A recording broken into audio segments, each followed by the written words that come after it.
আসসালামু আলাইকুম রহমতুল্লাহ বরকাত আলহামদুলিল্লাহ রবিল আলমিন ওসলাত ওসালাম আলা নবীনা মুহাম্মদ ওয়া আলিহি ওয়া আসহাবিহি আজমাইন আম্মা বাদ। সুপ্রিয় দর্শক শ্রোতা ভাই বোনেরা, চান্দ্র বর্ষের যেই কয়েকটি মাস কোরআন এবং সুন্নাহর দৃষ্টিতে খুবই গুরুত্বপূর্ণ, তাৎপর্যপূর্ণ, ফজিলতপূর্ণ, তার মধ্যে একটি হলো রজব মাস, যে মাসটি শুরু হয়েছে কয়েকদিন হলো।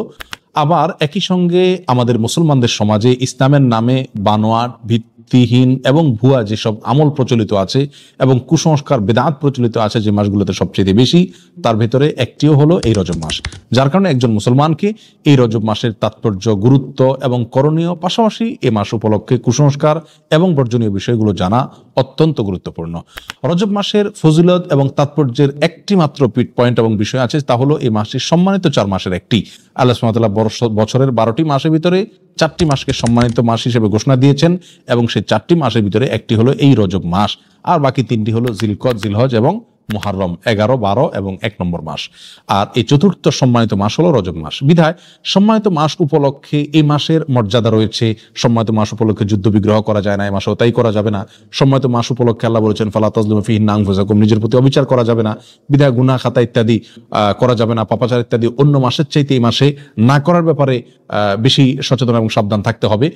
এটি একটি গুরুত্বপূর্ণ দিক এই মাসের। এর বাইরে রজব মাসের ফজিলত এবং মর্যাদাকে কেন্দ্র করে কোরআন এবং সুন্নাহয় বিশুদ্ধ সূত্রে একটি হাদিসও বর্ণিত হয় নাই।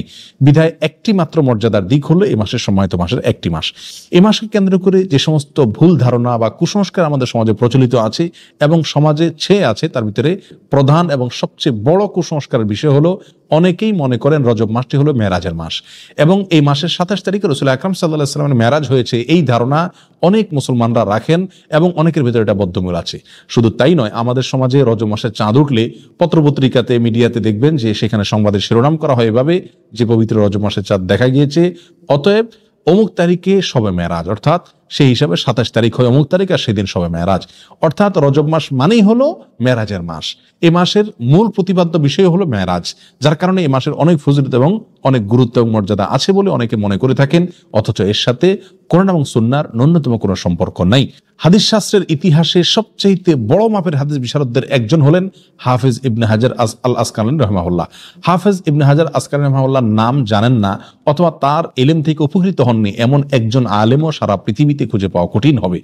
সেই হাফেজ ইবনে হাজার আল আসকালানী রাহিমাহুল্লাহ বলেছেন যে ওয়াদাকারা বাযুল কুসসা আছে, কোন কাহিনী রিসাইটার, কোন গল্পবাজ বক্তা তারা মানুষদেরকে বলে, বা গল্পবাজ লেখক তারা মানুষদেরকে জানায় যে নবী ইসলামের মেরাজের ঘটনা নাকি রজব মাসে হয়েছে এবং রজব মাসের 27 তারিখে হয়েছে। তিনি বলেন যে ওয়াদালিকা কিজবুন, আর এটা মিথ্যাচার। নবী ইসলামের নামে তিনি রজব মাসের 27 তারিখে তার মেরাজ হয়েছে এরকম কোনো গ্রহণযোগ্য বর্ণনা পাওয়া যায় না। নবী ইসলামের মেরাজ হয়েছে এটি ঠিক এবং ইসরা হয়েছে সেটি কোরআন দ্বারা প্রমাণিত, বিধায় সেটাকে অস্বীকার করলে ইমানই থাকবে না, সেটি আরেক বিষয়।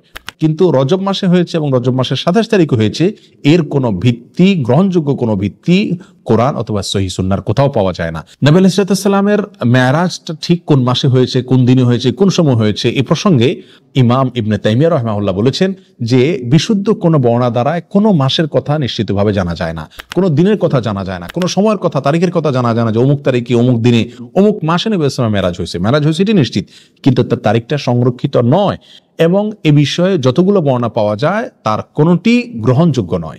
বিধায় এই মাসকে মেরাজের মাস এবং এই মাসের 27 তারিখে শবে মেরাজ এর রাত মনে করে সে রাতে বিশেষ কোনো আমল করা, এই রাতকে বিশেষ কোনো পদ্ধতিতে উদযাপন করা, এটি হলো রজব মাসের সবচেয়ে বড় বিদআত, যার সঙ্গে ইসলামী শরিয়ার কোনো সম্পর্ক নাই।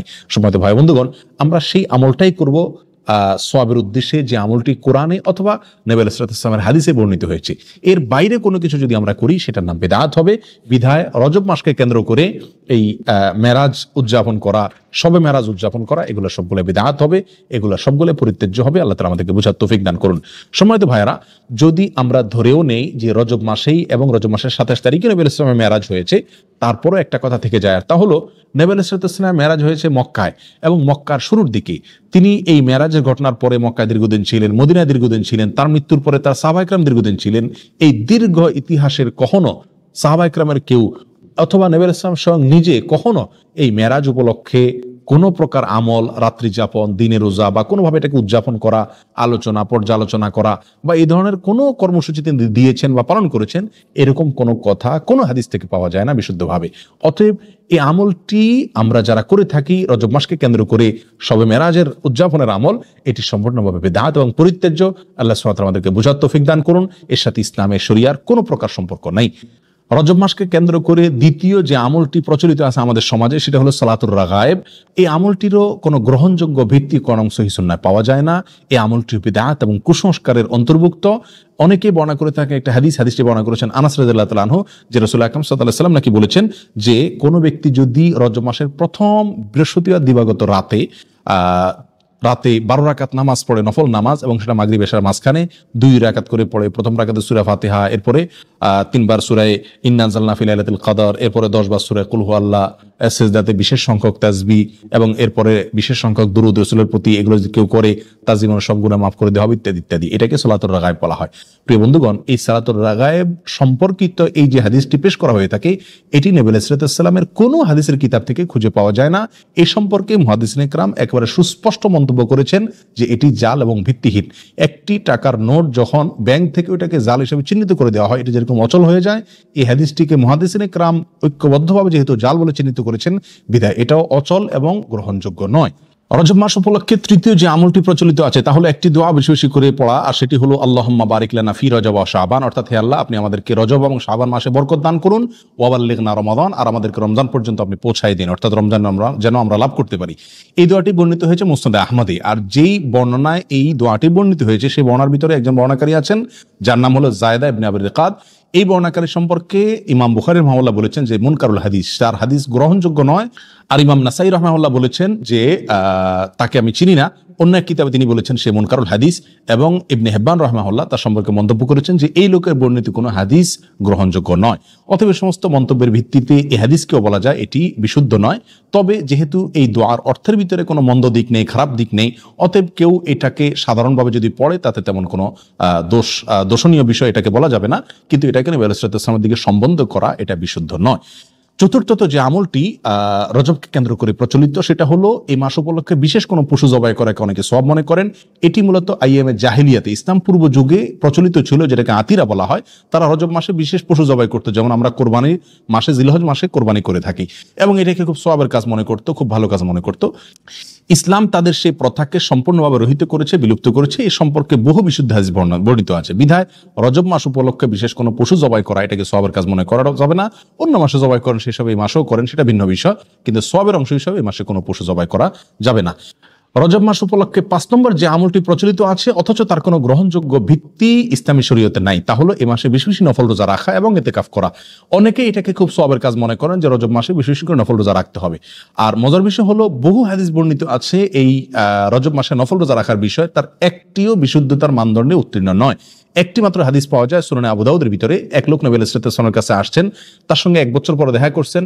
নবী আলাইহিস সালামকে বললেন, ইয়া রাসূলুল্লাহ, আপনি আমাকে চিনতে পারেননি, আমি তো অমুক। তখন তিনি বললেন, তুমি তো সে মনে হচ্ছে না, অর্থাৎ চেহারা পরিবর্তন হয়ে গেছে তোমার, তুমি এরকম পরিবর্তিত কিভাবে হলে? তখন তিনি বললেন, ইয়া রাসূলুল্লাহ, এই 1 বছরে আমি কখনো দিনের বেলায় খাবার খাইনি, অর্থাৎ আমি রোজা রেখেছি সারা বছর। তখন তিনি বললেন, তুমি নিজেকে এত কষ্ট কেন দিতে গেলে? লোকটি বলে, ইয়া রাসূলুল্লাহ, আমার অনেক শক্তি আছে, আপনি আমাকে নফল রোজার অনুমতি দিন, সুযোগ দিন। তখন নবী ইসলাম বিভিন্ন ফরম্যাটে তাকে রোজা রাখার জন্য বললেন। একটা পর্যায়ে সে বাড়াইতে বাড়াইতে চাইলো, আরো বেশি রোজা রাখতে চাইলো। তখন নবী ইসলাম তাকে বললেন, তুমি সম্মানিত মাসে রাখিও, সম্মানিত মাস চলে গেলে ছেড়ে দিও রোজা, এভাবে করে রাখিও তুমি। অর্থাৎ এই হাদিস থেকে বোঝা যায় রজব মাস যেহেতু একটা সম্মানিত মাস, সেই হিসাবে এই মাসে রোজা রাখার কথা রাসূল সাল্লাল্লাহু আলাইহি ওয়াসাল্লাম তাকে বলেছেন। এই হাদিসে মূলত তাকে স্পেশালি বলা হয়েছে, এবং সম্মানিত মাস, এটা রজবের সাথে খাস নয়। বিধায় রজব মাসে নফল রোজার বিশেষ কোনো ফজিলত আছে এরকম মনে করাটা বিশুদ্ধ নয়। রজব মাসকে কেন্দ্র করে আরেকটি আমল প্রচলিত আছে, তা হলো উমরা বেশি বেশি করা। বিশেষ করে সৌদি আরবে প্রচলিত আছে, আর শিয়াদের ভিতরে এটা বেশি প্রচলিত আছে। শিয়ারা গোটা রজব মাসকে কেন্দ্র করেই অনেক আনুষ্ঠানিকতা করে থাকে, যার একটা প্রভাব আমাদের সমাজে পড়েছে। কারণ শিয়াদের অনেক প্রভাব এখন আমাদের সমাজে রয়ে গেছে, যার কারণে রজব মাসকে খুব বেশি ঘটা করে আমরা অনেকেই উদযাপন করে থাকি। তার ভিতরে একটি কাজ অনেকেই করে থাকেন, তা হলো বিশেষভাবে ওমরা। মনে করেন যে রজব মাসে ওমরা করলে বেশি সওয়াব হবে, এবং এটাকে ওমরায়ে রজবিয়া বা রজব মাসের ওমরা বলা হয়। অথচ এই সম্পর্কে নবী আলাইহিস সালাম থেকে বিশুদ্ধ কোনো হাদিস পাওয়া যায় না। একটি হাদিস আছে সহিহ বুখারীতে, আব্দুল্লাহ ইবনে ওমর রাদিয়াল্লাহু আনহু বর্ণনা করেছেন। তিনি বলেছেন নবী আলাইহিস সালাম 4টি ওমরা করেছেন, এবং তার একটি ছিল রজব মাসে। তখন আম্মা জানা আয়েশা রাদিয়াল্লাহু তাআলা আনহা তাকে খণ্ডন করে বলেছেন যে নবী আলাইহিস সালামের 4টি ওমরার প্রত্যেকটি ওমরায় তিনি সঙ্গে ছিলেন, তার কোনো ওমরা রজব মাসে ছিল না। অতএব সহিহ বুখারীর এই সুস্পষ্ট হাদিস থেকেও বোঝা গেল রজব মাসে ওমরা করার বিশেষ কোনো ফজিলত নেই। অন্য মাসে কেউ ওমরা করে সেই হিসাবে এই মাসেও করতে পারে।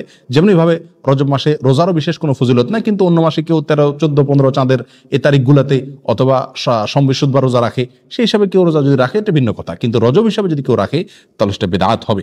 রজব মাসকে কেন্দ্র করে অনেক জাল এবং ভিত্তিহীন হাদিসে বর্ণিত হয়েছে। তার ভিতরে একটি হলো রজব আল্লাহর মাস, শাবান রাসূলের মাস, আর রমজান হলো তার উম্মতের মাস, এরকম একটা হাদিস অনেকে বর্ণনা করে থাকেন। এই হাদিসকে হাফেজ ইবনে হাজার আসকালানি রাহিমাহুল্লাহ বলেছেন, এই হাদিসে বর্ণনাকারীদের ভিতরে আবু বকর আন-নাক্কাশ নামে একজন বর্ণনাকারী আছেন, যে লোকটি মিথ্যুক এবং রাসূল সাল্লাল্লাহু আলাইহি ওয়াসাল্লাম নামে হাদিস বানানোর ক্ষেত্রে সে বিখ্যাত। আর তার সম্পর্কে অন্যান্য মুহাদ্দিসিন ইকরামের অনেকে আরো অনেক মন্তব্য করেছেন। তার ভিতরে ইমাম সুয়ুতী রাহমাতুল্লাহ আলাইহি মাসনুআর ভিতরে ইমাম সানানি রাহিমাহুল্লাহ মওযুআত নামক কিতাবে তার সম্পর্কে একই মন্তব্য প্রায় করেছেন। বিধায় এটিও জাল এবং ভিত্তিহীন হাদিস। অনেকে রজব মাস সম্পর্কে আরেকটা হাদিস বর্ণনা করে থাকেন, অনেক খুতবাতে, অনেক আলোচনাতে আমরা অনেক হয়তো শুনে থাকবো, যে কোরআনের মর্যাদা সকল জিকিরের মধ্যে যেরকম শ্রেষ্ঠ, এরকম সকল মাসের ভিতরে রজব মাসের মর্যাদা শ্রেষ্ঠ। এই হাদিস যারা বর্ণনা করে থাকেন, এই হাদিস প্রসঙ্গেও হাফেজ ইবনে হাজার আসকালানি রাহিমাহুল্লাহ এবং অন্যান্য হাদিস বিশারদ, বিশেষ করে জাল হাদিস বিশেষজ্ঞ উলামা ইকরামের অনেকেই বলেছেন যে হাদিসের বর্ণনাকারীর ভিতরে সিক্তি নামে একজন বর্ণনাকারী আছেন, আর এই বর্ণনাকারী, এই লোকটি জাল হাদিসের বিখ্যাত বর্ণনাকারী, অর্থাৎ রাসূল সাল্লাল্লাহু আলাইহি ওয়াসাল্লামের নামে মিথ্যা হাদিস বর্ণনা করার ক্ষেত্রে তার বিশাল খ্যাতি রয়েছে। এই সম্পর্কে রিজাল শাস্ত্রে একেবারে চিহ্নিত এই লোক, যার কারণে এই বর্ণনাটাও ভিত্তিহীন, জাল এবং বানোয়াট, ভুয়া রাসূল সাল্লাল্লাহু আলাইহি ওয়াসাল্লামের নামে মিথ্যা হাদিস। রজব মাস সম্পর্কে আরেকটি জাল বা ভিত্তিহীন হাদিস আছে, তা হলো রজব মাসে যে ব্যক্তি 3টি রোজা রাখবে আল্লাহ তাআলা তার আমলনামায় 1 মাস রোজার সওয়াব দিবেন, আর যে ব্যক্তি 7টি রোজা রাখবে আল্লাহ তাআলা তার জন্য জাহান্নামের 7টা দরজা বন্ধ করে দিবেন। এরকম একটা হাদিস অনেকে বর্ণনা করে থাকেন, এবং এই হাদিসকে জাল হাদিস সমগ্রের যত বই আছে, জাল হাদিসের কালেকশনের যত বই আছে, তার সমস্ত কিতাবেই এই হাদিসটি স্থান পেয়েছে। ইবনুল জাওজি রাহিমাহুল্লাহ আল মাওযুআত কিতাবে, সুয়ুতী রাহমাতুল্লাহ আল মাসনুআ কিতাবে, শাওকানি রাহিমাহুল্লাহ ফাওয়াইদুল মুজমুআ কিতাবে, এবং তাবয়িনুল আজাব কিতাবে ইবনে হাজার আসকালানি রাহিমাহুল্লাহ, এভাবে সমস্ত প্রায় জাল হাদিসের যে কিতাবগুলো আছে সেগুলোতে এই হাদিসটা স্থান পাইছে, অর্থাৎ এই হাদিসটি জাল এবং ভিত্তিহীন। এভাবে রজব মাসকে কেন্দ্র করে আরো অনেক জাল, ভুয়া এবং ভিত্তিহীন হাদিস আমাদের সমাজে প্রচলিত আছে। তার ভিতরে আরেকটা হলো, যে ব্যক্তি রজব মাসে রোজা রাখবে এবং 4 রাকাত নামাজ পড়বে, আল্লাহ সুবহানাহু ওয়া তাআলা জান্নাতে তার জন্য যে আসন রেখেছেন, তার যে মাকাম হবে, সেটা না দেখে তার মৃত্যু হবে না, অর্থাৎ দেখে তারপর মৃত্যু হবে। এই হাদিসটাও জাল এবং ভিত্তিহীন, বানোয়াট, এর সঙ্গে ইসলামী শরীয়তের কোনো সম্পর্ক নাই। ইমাম শাওকানি রাহিমাহুল্লাহ আল ফাওয়াইদুল মুজমুআ কিতাবে হাদিসকে জাল বলে চিহ্নিত করেছেন। ইবনুল কাইয়িম আল জাওজি রাহিমাহুল্লাহ আল মাওযুআত কিতাবে এটাকে জাল বলে চিহ্নিত করেছেন, এবং অন্যান্য কিতাবও চিহ্নিত হয়েছে। বিধায় এটাও জাল এবং ভিত্তিহীন। সম্মানিত ভাই বন্ধুগণ, রজবকে কেন্দ্র করে আরো একটি ভুয়া আমল ইদানিং আমাদের সমাজে প্রচলিত বেশ কয়েক বছর থেকে দেখা যায়, এবং সামাজিক যোগাযোগের মাধ্যমে খুব বেশি প্রচলিত দেখা যায়। তা হলো, অনেকে বলে থাকেন, অনেকে মেসেজ পাঠিয়ে থাকেন, ইনবক্স করে থাকেন, যে রমজান অমুক তারিখে হবে, এই সংবাদ যদি আপনি এতজন লোককে দেন তাহলে আপনার জন্য জান্নাত ওয়াজিব হবে, ইত্যাদি ইত্যাদি। এটি আমাদের মূর্খতার একটা বড় প্রমাণ। আমরা কোরআন সুন্নাহ থেকে যে কত দূরে সরে গেছি, যে কোনো কথা, মুখরোচক কথা শুনলে আমরা সেটাকে গিলে খাচ্ছি ইসলামের নামে, এটার একটা বড় প্রমাণ হলো এই ঘটনাকে আমরা অনেকেই খুব গুরুত্বের সাথে দেখি, এবং এই মেসেজকে আমরা অনেকে চালাচালি করে থাকি। প্রিয় বন্ধুগণ, রমজানের সংবাদ কাউকে দিলে তার জন্য কোনো ফজিলতের কথা, কোনো মর্যাদার কথা কোরআন সুন্নাহর কোথাও বলা হয়নি।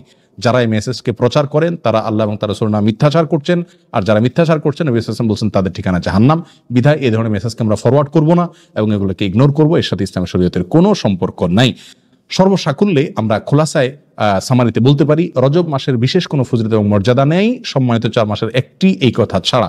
এ মাস উপলক্ষে বিশেষ একটি আমলের কথাও কোরআন এবং সুন্নাহ বর্ণিত হয় নাই, এবং এ মাস উপলক্ষে বিশেষ কোনো রোজা, বিশেষ কোনো উমরা, বিশেষ পদ্ধতিতে সালাত, এমনকি বিশেষ যে আমলটি আমাদের সমাজে সবচেয়ে জলবায়ু প্রচলিত আছে, মেরাজের রাত্রি উদযাপন করা, সে রাত্রে জেগে ইবাদত করা, দিনে রোজা রাখা, এর একটি জিনিসও নবী আলাইহিস সালাম থেকে প্রমাণিত নয়।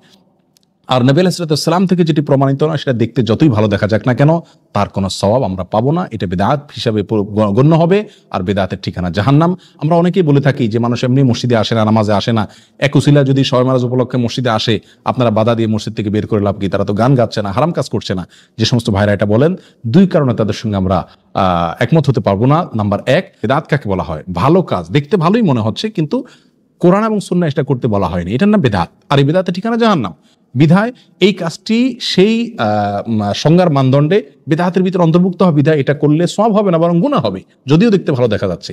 দ্বিতীয়ত, শবে মেরাজ উপলক্ষে মানুষ আসে, উপলক্ষে সংশোধন হয়ে যাবে, যারা এরকম ধারণা করেন তারা ভুলের স্বর্গে বাস করছেন। কারণ শবে মেরাজ উপলক্ষে মসজিদে এসছেন এবং এই বেদাতি পদ্ধতিতে জিকির ইবাদত বন্দি করছেন, এরপরে সারা জীবনের জন্য সংশোধিত হয়ে সারা বছর মসজিদে আসা ধরছেন, নামাজ পড়ছেন, এরকম একটি লোকও খুঁজে পাওয়া যাবে না। বিধায় এই বেদাত দিয়ে কোনোদিন মানুষের সংশোধন হবে না। এই বেদাতকে আমরা বর্জন করি। সারা দেশে জোরালোভাবে আমাদের সমাজে সবচেয়ে জোরালোভাবে যে কয়েকটি বিদআত প্রচলিত আছে তার ভিতরে একটা হলো এই মেরাজ উদযাপন এবং মেরাজ উপলক্ষে বিশেষ আমল। আল্লাহ সুবহানাহু ওয়া তাআলা আমাদের সকলকে রজব মাসকে কেন্দ্র করে যে সমস্ত বিদআত আছে, কুসংস্কার আছে, এগুলো থেকে বেঁচে থাকার তৌফিক দান করুন। কোরআন এবং সুন্নাহর বিশুদ্ধ জ্ঞান অর্জন করার তৌফিক দান করুন এবং বিশুদ্ধ জ্ঞান অনুযায়ী পরিশুদ্ধ আমল করার তৌফিক দান করুন। জাযাকুমুল্লাহু খায়রা। আসসালামু আলাইকুম ওয়া রাহমাতুল্লাহি ওয়া বারাকাতুহু।